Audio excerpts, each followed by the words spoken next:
All right, we are here today with Jim Lowder, who is running for mayor of Amarillo. Good morning, Jim. Good morning, Mike. So first up, what made you decide to run for mayor? I think I can make a difference, and I wasn't satisfied with my choices.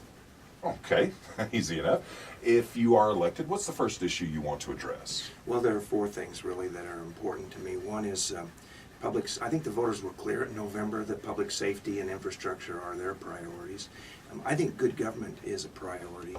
And I think a broad-based economic development, sustainable, I think all of those are priorities. Good government includes things such as ethical policies, fiscal responsibility.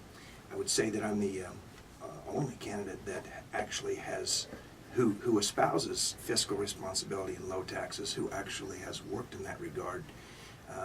Unlike my opponents, I did not vote for the tax increases last November. Okay. You know, a lot of strife in the city council of late, Yeah. kind of dysfunctional. Oh, I'm going to What- disagree with the question a little bit. Okay. I do agree that there were a couple of council people butting heads a lot. I was there at council meetings and I witnessed it. Those two people aren't running for re-election. Elisha, Mark, and Randy were elected on a change ticket 2 years ago. They were a little rough around the edges their first month or two, but they did good things. First, they brought more transparency to city council, and they brought more accountability. They changed up some of the boards and commissions.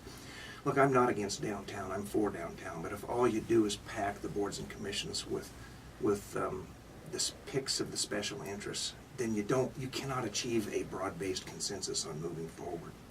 I'm the only candidate that's a member of both the Tea Party and the NAACP. And I think I have a much better opportunity to build a broader consensus on moving forward for Amarillo. Okay, well, and you talked about downtown. A lot of the focus is on downtown Sure. revitalization. What about other parts of the city? Well, one of my areas of focus is the I-40 corridor. It's the goose that lays the golden egg for Amarillo. We get a much higher proportion of our tax revenues to the city from there than, say, Lubbock, for example, or even Abilene. But we've taken all that money generated and used it for other purposes. We haven't put a nickel back into the I-40, and not for 6 years, Okay. at least. Now, Mayor McCart and Mayor Harpole, Mhm. very accessible. Yes, How would, if you are elected? I've quit my job so that I can be a full-time mayor. I'm ready to do this. Okay. Well, Mr. Lowder, thank you for coming in today. Well, thanks. Have me back. I got a lot more whenever you're ready with some more questions. Okay. Thanks, Mike.